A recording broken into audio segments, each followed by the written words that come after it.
A shooter takes deadly aim at the residents of a small Georgia town. Police and the FBI begin a desperate search to find the killer. They struggle to make sense of the evidence as the body count climbs, all in an attempt to stop this murderer before he puts his next victim in his sights.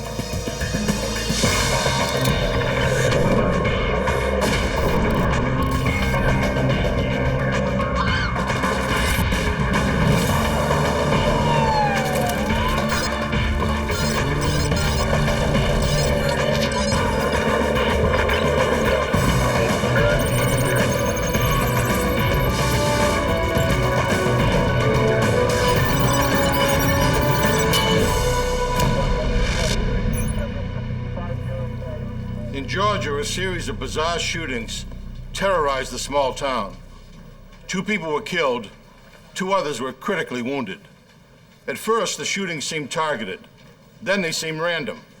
I'm Jim Kallstrom, former head of the FBI's New York office. As the body count climbed, the killer taunted law enforcement with mysterious notes. Agents believed the shooter would continue to kill until he was dead or behind bars.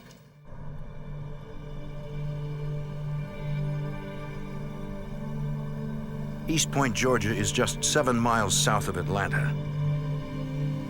It's a quiet city with a population of 40,000. East Point averages 6 to 8 homicides a year.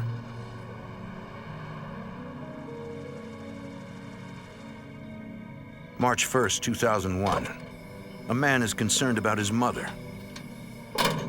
He arrives at her house to see if she's okay. He normally speaks to his mother by phone every day, but this day she did not answer his calls. Then he sees signs of foul play that lead to his mother's car. Mom. He makes a horrific discovery.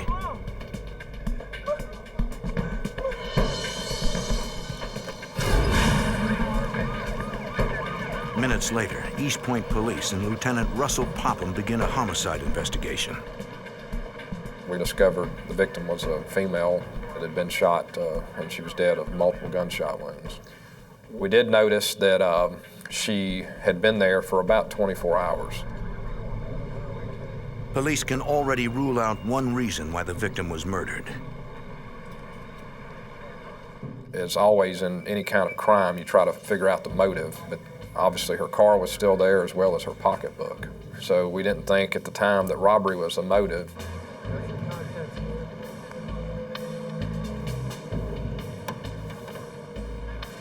Detectives identify the victim as Pamela Clark. They also find a badge. The victim was a probation officer with the state of Georgia. She worked for the Department of Corrections and she supervised probationers. Since they have limited investigative resources, East Point Police request the FBI and the Georgia Bureau of Investigation to assist at the crime scene. FBI Special Agent Pete McFarlane is on a task force that assists local police departments with forensic analysis. A lot of the local police departments did not have the equipment such as Luma lights. We actually process vehicles for latent fingerprints. We process items that we pick up for latent fingerprints. Agent McFarlane finds signs Pamela Clark was shot at almost point-blank range. You could see where the person had shot right through the window, and glass had actually impaled the victim's face. So it was very close. I guess you could say it was an execution. The killer was both brutal and careful. East Point Police Detective Bobby Gray finds no bullet shell casings at the scene, despite multiple shots being fired. No shell casings could mean that there was a revolver. Until we know differently, we're going to assume either the person picked them up or he was using the revolver. Police believe the killer premeditated the murder because of the lack of evidence. There was no fingerprints left at the scene. It was a very sterile scene. Detectives want to know who would want Pamela Clark dead. For answers, they turn to the victim's son. He spoke to his mother every day. But she seemed happy and never mentioned trouble with anyone, including her probationers. To investigators, it seems that the fatal shooting was a random attack. That night, detectives go door to door throughout the neighborhood. They're searching for anyone who saw anything suspicious in the last 24 hours.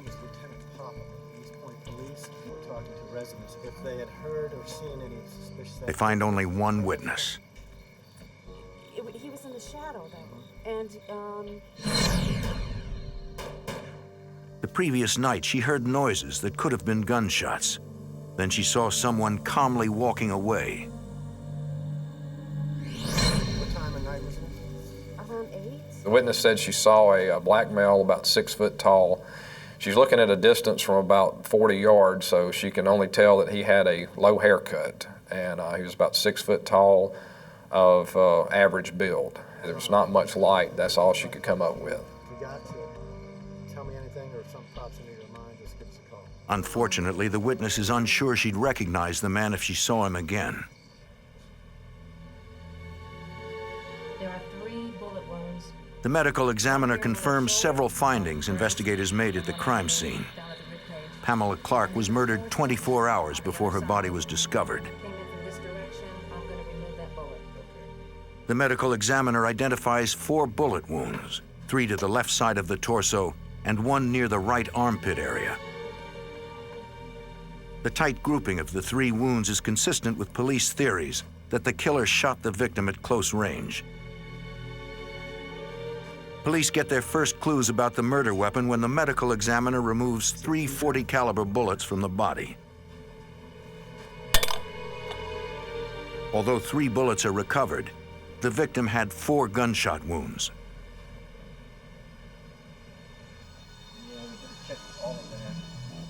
Investigators recover the 4th bullet from the passenger seat of the victim's car. It's also .40 caliber. Agents find the vehicle unusually cluttered with junk mail, bills, and other letters. The victim's son said his mother usually sorted her mail in the car after she picked it up from her mailbox. Agents also note a few other items. I thought she may have had some children in the car because there were some wrappers also in the vehicle. Based on the evidence recovered from the car, the autopsy, and witness interviews, detectives put together a murder scenario that paints a picture of a ruthless, calculating assailant. Investigators suspect the killer was lying in wait as Pamela Clark arrived home on the evening of February 28, 2001, at about 7:30 p.m. It seems he was familiar with his victim's routine as she arrived home from work. There he'd have a captive target as she sorted her mail. Detectives believe the killer either picked up all the .40 caliber shell casings or had some other way of containing them as he fired. Then he left Pamela Clark to die. Police have a theory on how the victim was murdered, but they have no suspects and a killer on the loose. We have an extreme whodunit. We have bullets, we have a car, and we have a body, and that's about all we have. With so little to go on, it will be difficult to find justice for the murdered probation officer. East Point, Georgia police and the FBI have a killer on the loose, a killer who murdered probation officer Pamela Clark. They have no leads and no suspects. They only know the killer approached her while she sat in her car, then shot her 4 times at close range with a .40 caliber handgun. Everything's going good here. What have you been up to? Not much. Talk to you then. Bye. Investigators like East Point Police Lieutenant Russell Popham try to understand why someone would want Pamela Clark dead. There's an old saying that if you can establish the motive, you can solve the crime. We immediately went to work on her immediate family, her contacts, as well as her job as a state probation officer. The victim's son said she never mentioned having any enemies. Detectives focus on the victim's job as a probation officer, where she worked with dangerous criminals on a daily basis. The probation officer has the power to send a violent criminal back to jail. Okay, here's our office. All right. Just look around, and if you need me. Police search the victim's office to examine her case files. She had a typical caseload of anywhere from 70 to 100 probationers.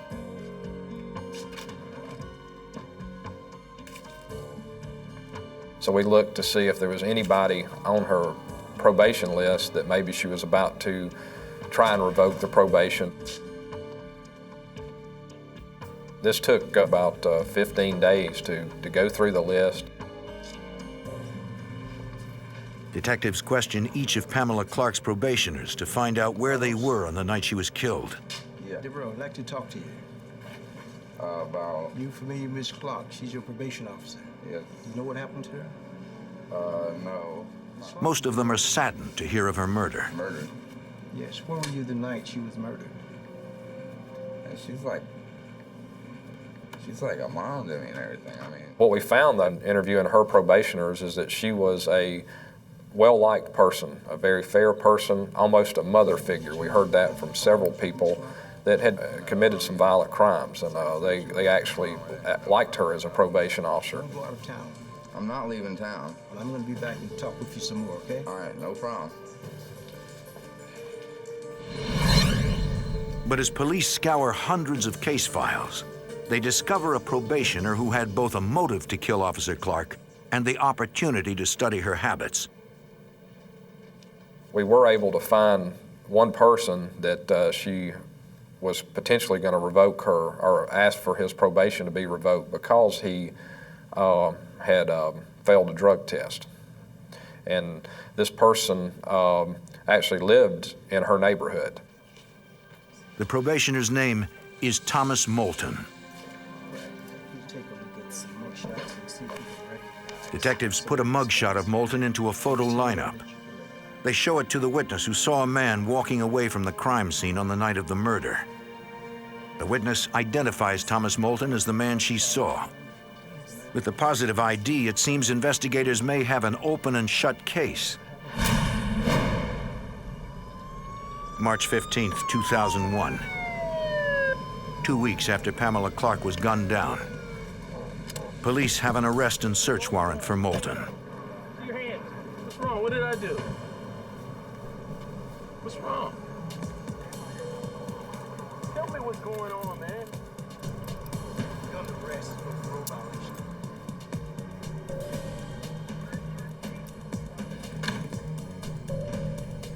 During their search of Moulton's house, investigators uncover a jacket like the one the witness saw on the night of the murder. This looks like the jacket. Yeah, sure does, doesn't it? That's it.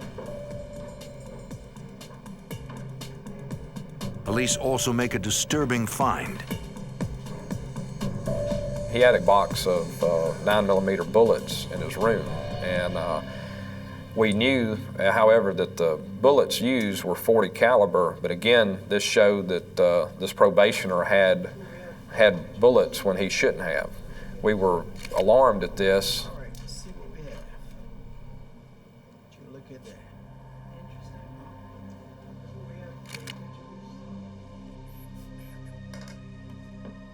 We still had a lot of work to do to prove or disprove that this person did it. Thomas Moulton submits to a polygraph test and agrees to be questioned without a lawyer present. Did you kill Pamela Clark? No. Under questioning, Moulton denies any involvement in Pamela Clark's murder. No. He claims to have respected her, even though her probation report would send him back to prison. Did you have anything to do with Officer Clark's murder? No. I wouldn't hurt her. I liked her. She was good to me. He explains that the bullets found in his apartment were for a Smith & Wesson 9mm pistol. The weapon was stolen 6 months earlier. Did you ever use the path in Officer Clark's backyard? Yes, but everybody used that path. When investigators press Moulton for an alibi, he claims he can't remember where he was on the night of Pamela Clark's murder. The night of February 28, 2001? No. Have you been truthful in all your responses during this interview? Yes. Throughout the interview, the polygraph analyst detects no evidence of deception by Moulton. This is over, relax.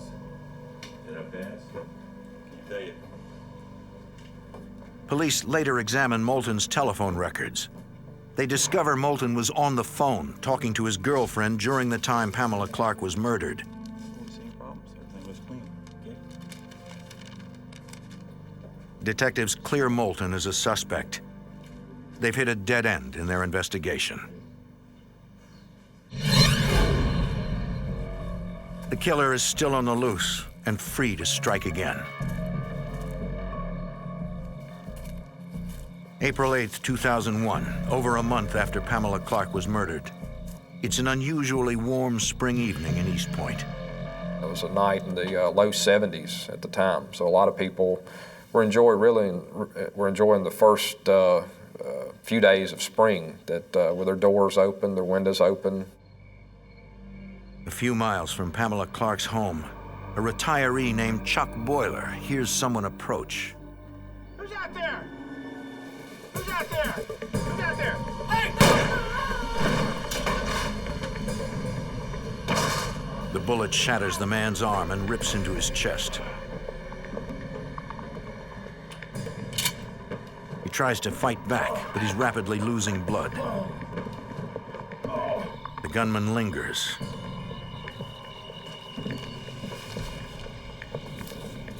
Then disappears into the night. East Point Police Lieutenant Russell Popham tries to get a description of the assailant, but it's no use. We'll get you in a minute, sir.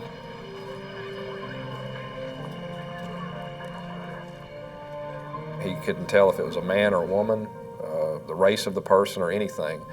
And we asked him, well, who would have did this to you? Did they ask for anything? Did they try to rob you or anything like that? And he said, no, I just went to the door and I was shot through the door. Detectives find evidence confirming the victim was shot at almost point-blank range. We could actually see the gunpowder residue around the screen, so we knew, again, this was up close and personal. And so it appeared that he was targeted. Police recover a shell casing. Detective, we got a shell casing over here. Yeah, 40 caliber. It's .40 caliber. Then detectives find an unusual clue deliberately left behind by the shooter.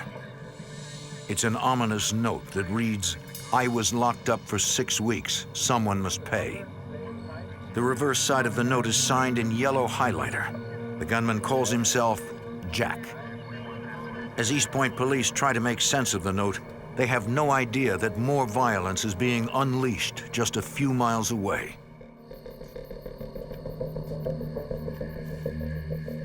Less than an hour after Chuck Boiler was shot, East Point police will have a new murder on their hands. Hey! Hey! You mind here? In the spring of 2001, police in East Point, Georgia are investigating the murder of probation officer Pamela Clark. They have no suspects. Over a month later, a gunman shoots Chuck Boiler point blank, shattering his arm.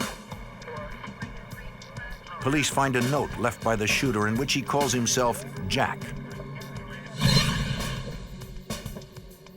Less than an hour after Chuck Boiler was shot, a man approaches another house in East Point.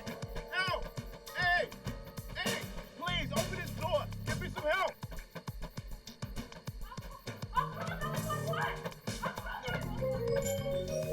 The man isn't a shooter, he's a victim.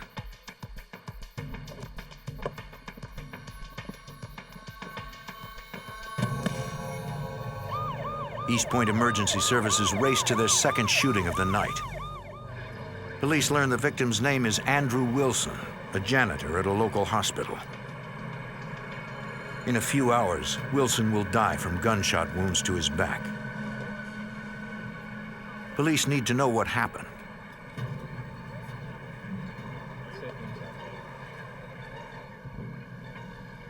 They find answers down the street. A car idles with no one inside. Police run the registration and learn the vehicle belongs to the victim. Investigators find bullet holes in the vehicle that indicate Wilson was shot in his car as he pulled up to the intersection. The fatal bullet likely passed through the driver's side rear window, through the back of the driver's side seat, and into the victim's back. After Wilson was shot, detectives believe he got out of his car and desperately searched the neighborhood for help. Hello? I need some help, please!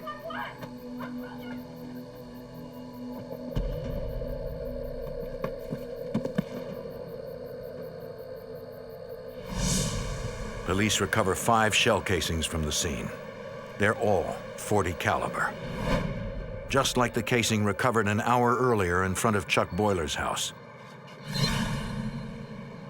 But the fact that .40 caliber weapons were used in both crimes does not necessarily link the two shootings.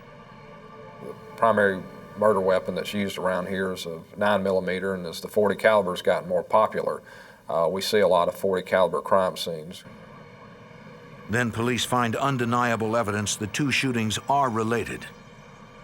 The city of East Point has a serial shooter on the loose. He calls himself Jack. I just need to ask you some questions, okay? East Point police canvass the neighborhood for witnesses. Okay, yeah, They find a woman who saw a black male loitering in the area before the shooting. She saw that this man standing there, and he was pacing back and forth. And she watched him for 10 or 15 minutes, and she said, "This is not right." The witness phoned police to report the man. Yes, I was wondering if you could send out a patrol car to 5th and Brown. Yes, well, there's a man out here. I've never seen in my neighborhood. It's pretty scary, and... Okay, thank you. When she went back to the window, she saw a car approach the intersection.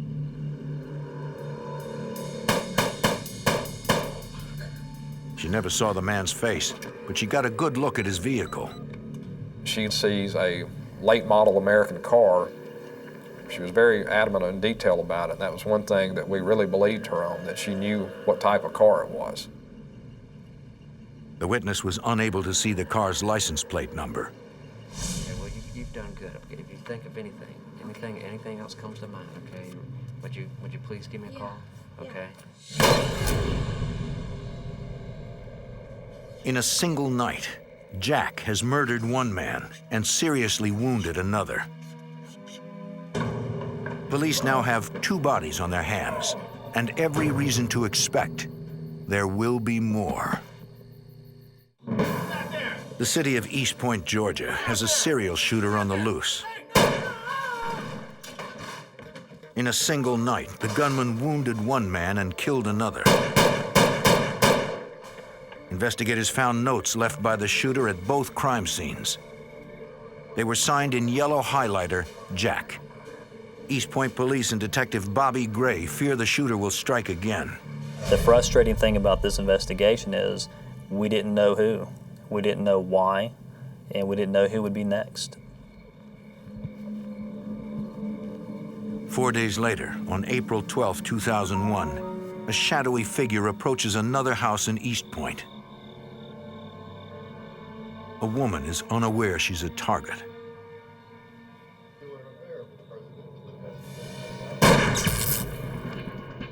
She doesn't hear the shot. The TV is her only clue something is wrong. Then she spots a bullet hole and calls 911. Okay, we'll get somebody out there. Thank you. East Point police respond to the latest shooting.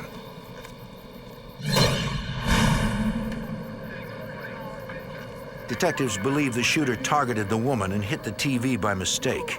She's lucky to be alive. Did you hear anything prior to the shot?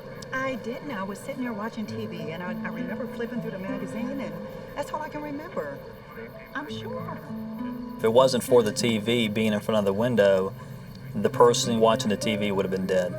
The bullet went through the window, went through the screen, went through the back of the TV, and fortunately, it lodged inside the TV. Investigators uncover a chilling note that supports their theory and threatens many more victims. It reads, "Better count your body bags." We knew that this person wasn't going to stop. We're going to have more victims. It's not a matter of if, it's a matter of when and how many. Police have no doubt as to who did the shooting. The killer, who calls himself Jack. Hours later, crime scene technicians recover a bullet from the woman's TV set. It's .40 caliber, consistent with Jack's MO. East Point detectives need to stop Jack before he makes good on his threat to fill body bags with more victims. They appeal to other police agencies and the FBI for help. FBI Special Agent Pete McFarlane examines the evidence.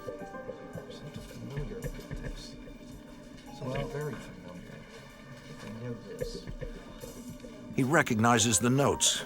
He found one when he processed the car of murdered probation officer Pamela Clark. At first, he thought the note was just a child's scribbling. But now it ties Pamela Clark's murder to the shooting spree. This is it. I knew I'd seen it. Gentlemen. Eureka. That's the word you want to use, eureka. There's a connect here. When you started connecting all of them together, it's very similar, handwriting or block writing, all done with a highlighter. It was almost like this person was trying to say that, well, I'm a serial killer. I'm out there shooting people just for no reason at all. The similarities between the notes point to a killer that is methodical, calculated, and consistent.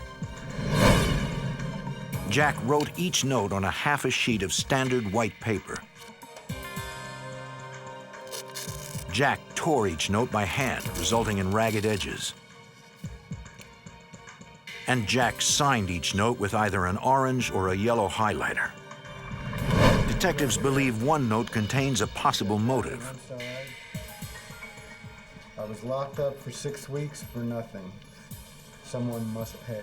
So investigators scour records for anyone recently jailed for that period of time named Jack. They find no viable suspects. Jack and his true motive remain a mystery.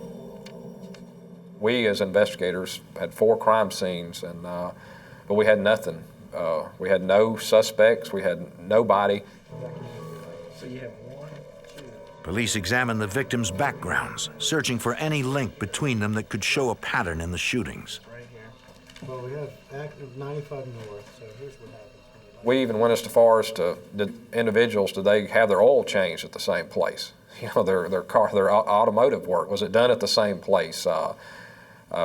Things like that. I mean, we looked into every possible avenue to connect them, to disprove that it was random. The only link police find is that all the victims live within the borders of the same city. Everything was centered in East Point, as opposed to the shooter going to College Park, which is right next door to East Point, or even back to Atlanta, or to Hapeville, or some other jurisdiction in close proximity to East Point. Everything was centered right in East Point. Detectives know that when the killer strikes again, it will be in East Point. Anyone within city limits could be a target. Police take unprecedented measures to warn the public. They use a computer system to dial every phone number in East Point.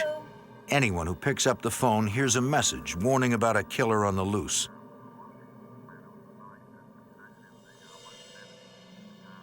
The taped message tells the public to call police if they see anything even slightly suspicious. It puts the entire city on edge. East Point police work around the clock, canceling leave and beefing up patrols to catch Jack before he strikes again. But they're up against a gunman who kills at a time and place of his choosing. We felt helpless. We're here to protect the citizens of East Point, and we're here to help. And unfortunately, you don't know when the next shooting is going to happen. You don't know who's going to be the victim. You don't know why they're going to be a victim. Investigators fear they're playing a grim waiting game with Jack.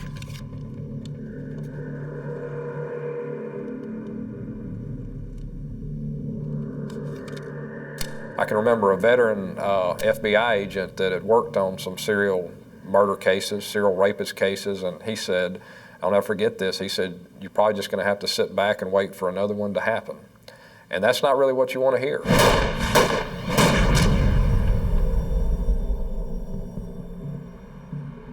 "12 days later, on April 24th, 2001, the wait is over. At 1:30 a.m., Rosa Lewis pulls up to her East Point apartment.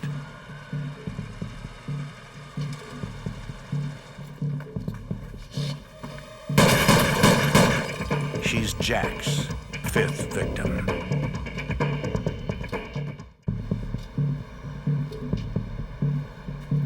East Point, Georgia, April 24th, 2001 at 1:30 a.m. Rosa Lewis has been shot in her car as she pulled up to her apartment. She's the latest victim in a series of random shootings that have left 2 people dead.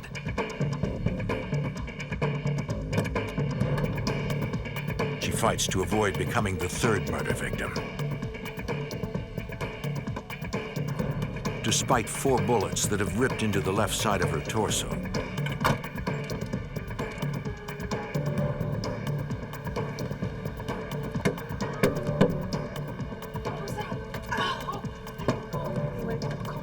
A roommate calls 911 as Rosa Lewis loses consciousness. East Point Police, the Georgia Bureau of Investigation, and the FBI speed to the scene.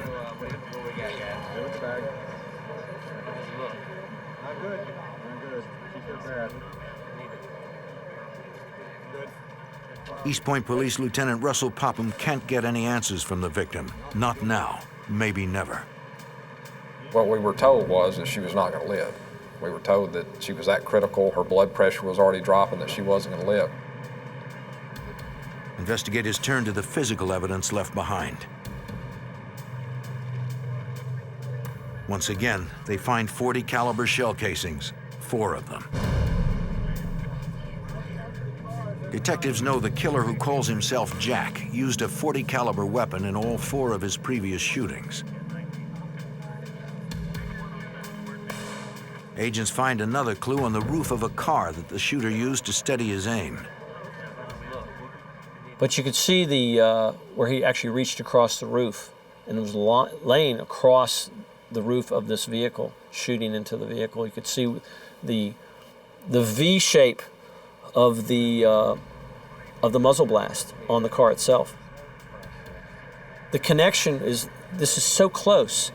It's so close that this person could not miss. It's not like shooting from 25 feet, 50 yards away. This person got right up into the victim's face and was shooting that person. Police search for Jack's signature clue. We immediately began to look for a note. We had the .40 caliber casing, so we immediately began to look for a note.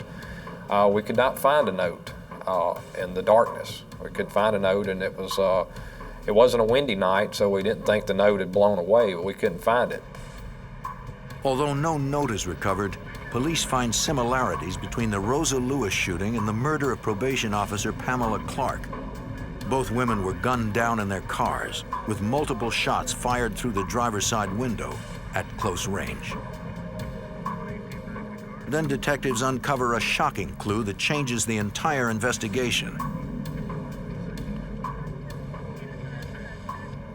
Rosa Lewis was a probation officer just like Pamela Clark.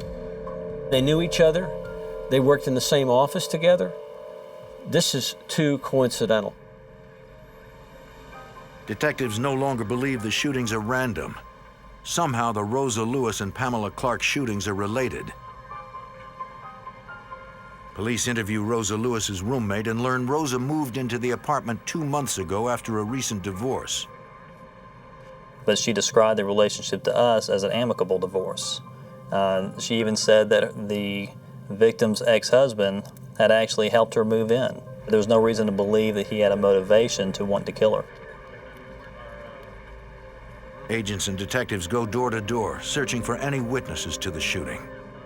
And we did find one lady who actually lives on a street behind the apartment complex who said she heard the shot. She looked out her window and she saw a car leaving that area. And she described it as a blue car, and she gave us that it was similar to a particular make of a car. So we had now a car, the kind of car we're possibly looking for, the make and model. We just weren't certain what the tag number was on the vehicle. The witness never saw the killer's face. Once again, police are left with only a vehicle description. Later that morning, police notify Rosa Lewis's family about the shooting, including her ex-husband, William Lewis. We knock on the door and nobody answers. We knock a few more times and we're about to leave, and as we turn around to walk to our car, a car pulls in. The first thing that we notice is that this car that pulled in was very similar, if not the same kind of car that was described leaving the shooting. The man driving the car is William Lewis. Detectives break the tragic news to him.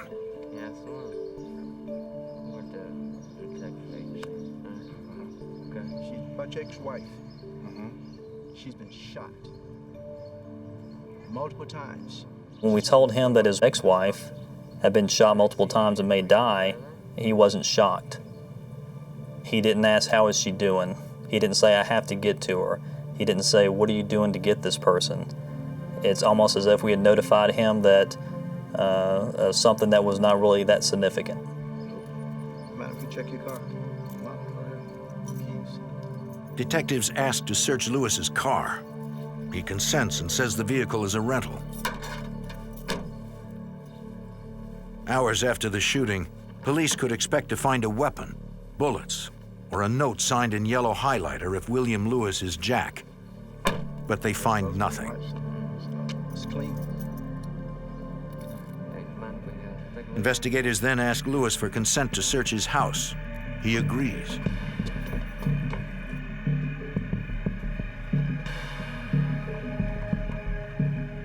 The living room is clean, but it's only one of many rooms. Mr. Lewis, is that your bedroom back there? Yeah. Mind if I take a look? In the bedroom, police find items that would be common in any home office. But in this case, they have a chilling significance. As I was standing in the bedroom, I looked over at his dresser, and on his dresser were several highlight markers. It was the same colors of the notes that we had had before.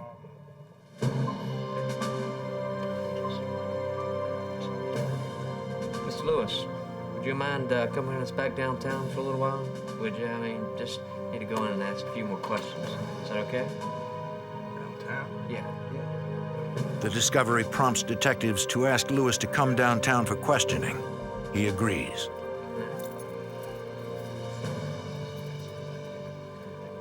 I think he wanted to be as cooperative as he could. He wanted to convince us that he was not the person. Police have no way of knowing if they just put Jack in their car or if it's another dead end. Probation officer Rosa Lewis lies in a coma after being shot 4 times in the chest. Police believe she's the 5th victim of a serial shooter who calls himself Jack. Detectives find circumstantial evidence that points to the victim's ex-husband, William Lewis. But they still have no idea why he went by the name Jack or what prompted his shooting spree. While Lewis is transported to the police station for questioning, other investigators are dispatched to the probation office where his ex-wife, Rosa Lewis, worked. They search her desk for clues. It's the same office in which the first victim of the shooting spree, Pamela Clark, worked. The women were close friends. investigators find evidence that Rosa Lewis feared for her life. Weeks before she was shot, she wrote a letter and placed it in her desk. It said if anything happened to her, it was her ex-husband who was responsible. From the letter, East Point Police Detective Bobby Gray learns William Lewis made threats to stop Rosa from divorcing him. He would tell her things like, I know people who can do things to you. I know how to get rid of you. And he would say things like, I will blow your head off. In her letter, Rosa Lewis also implicates her ex-husband in the murder of Pamela Clark. Pamela helped Rosa through the divorce and recommended a divorce lawyer. It made William Lewis furious. And in his mind, if she had not talked his wife into leaving him, his wife would still be with him. He was so mad at her that that was going to be the first person that he would lash out at. Pamela was murdered the night before Rosa left her husband for good. During questioning, detectives confront William Lewis with the note found in Rosa's desk. My ex-husband has been acting extremely irrational. Many people have cautioned me to be careful. And we actually read the letter to him in the interview and asked him about these threats that he was making. And he told us that those are just empty. So those are empty threats. Those are empty threats. There's nothing to that. They're empty. That's all empty threats. That's it. Threats. Yeah. Empty threat. Empty enough for her to write a letter to an attorney. It's just words. That's all it was, man. You ever grabbed your wife? No. You ever hit her? No. You ever beat on her? No. They ask William Lewis more about his relationship with his wife. They learn the couple's wedding anniversary is April 8th, the same day Chuck Boiler was shot and Andrew Wilson was murdered. What we've theorized is he had probably sitting at home all day on Sunday. It was his wedding anniversary. He wanted his wife, and we think he became angry and just went out and shot 2 random victims. Can you explain these to us? Detectives review Lewis's credit card records and learn he rented a car on April 8th. On the same day that the murder took place, the same car that was seen at the murder scene. Now, tell me about that. That's a coincidence. The car matches the description of the vehicle a witness saw leaving the Andrew Wilson murder scene. According to him, he liked to rent a lot of cars. We can link him to 2 cars that he rented, and the 2 cars that he rented were both seen leaving shootings. And that was very important. She didn't see me. During the grueling 3-hour interrogation, Lewis remains deceptive and evasive in his answers. He makes up stories about probationers who wanted to kill his ex-wife. Investigators see through the smokescreen. This will show you have the right to remain silent and not make any statement at all. It was about 5 o'clock that day that we placed him under arrest for shooting his wife. I love my wife, okay? But Rosa Lewis was only one of 5 people targeted by the shooter known as Jack. If William Lewis is Jack, police still have to prove it. We had to connect him back to these other incidents. We had a lot of circumstantial evidence, but we didn't feel at that time we had nowhere near enough to convict him. The good news is we have one survivor. She's recovering. FBI Special Agent Pete McFarland believes one way to link Lewis to the other shootings is through shell casings and bullets. No shell casing here. That was the first. Victim 2, 1 we found. The lab said all the bullets from the previous crime scenes came from the same weapon. The bullets that shot Miss Lewis came from the same weapon. It does match. So obviously East Point Police Lieutenant Russell Popham knows locating the murder weapon will prove their case. we're lucky we have one survivor To this day, we have never found the firearm. We executed 8 search warrants looking for this firearm, and we have never found the firearm. It keeps coming up. There's got to be something. The highlighters. Police seized the highlighters found in William Lewis's bedroom. He wrote these. He left these on every crime scene. He's trying to tell us something. That leads us to the markers he used. What about the highlighters? They're just your everyday, ordinary highlighter. I found them in Lewis's bedroom. It's just a common color, so it might not have anything to work with. Right. But they are a popular brand. Even if the ink matches the notes the shooter left behind, a jury could still have reasonable doubts. Wait a second. Wait 1 second here. Now look at this book. The notes themselves might, however, contain forensic evidence. Every note, it's all the same, all the tears. Crime scene technicians dust the notes for fingerprints and find only unreadable smudges. They find some of the smudges along the torn edges were not made by fingers, but by human lips. We believe what happened was that this person had licked the piece of paper and tore it off, moistened the paper, basically, and left his lip prints. With the paper moistened, it would be easier for the shooter to tear it along the fold. The shooter avoided leaving his fingerprints on the notes, but technicians find traces of saliva that contains DNA. Investigators compared DNA taken from the notes with a sample taken from William Lewis. The DNA matches. William Lewis is Jack. Even though we didn't have a murder weapon from him, we had his DNA. His saliva is on these notes, and they're at 3 of the scenes. Serious. Yes, especially look at this. Perfect match.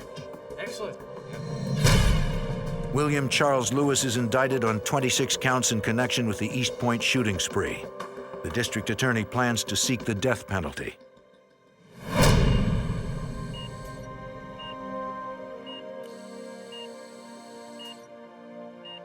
William Lewis's ex-wife, Rosa, emerges from her coma after months of hospitalization and eventually returns home.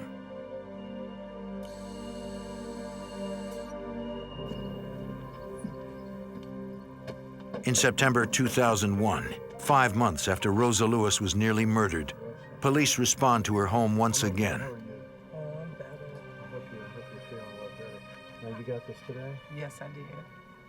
Miss Lewis called me, said, I just got a letter. It's here, I haven't opened it. I want you to come down here and get it. And I went down there to where she was living and picked up the letter and read it. Basically an apology to his wife. From the letter, detectives learn the bizarre motives behind the shooting spree. He knew that if he killed the first victim, which was his wife's friends, it would bring a lot of hurt to his wife. The second victim, the third victim, and the fourth victims were, they were just to throw the police off. The letter closes all 5 cases and seals William Lewis's fate. Not only did we have his DNA at the scene, which was enough to convict him, but now we had a confession as to why he did it, and the reason and why he did it. With his confession written, William Lewis pleads guilty to all counts. He's sentenced to life in prison plus 191 years with no possibility of parole. We all discussed that at one time. If he had not been caught, would he have gone on and continued shooting people just to lead us away from the whole purpose is to kill his wife? You know, throw us off track. I suspect he probably would have gone on if he didn't get caught. Only William Lewis knows how many more random victims he would have killed to cover his tracks. The combined efforts of the East Point Police, the Georgia Bureau of Investigation, and the FBI made sure he'd never get the chance to kill again.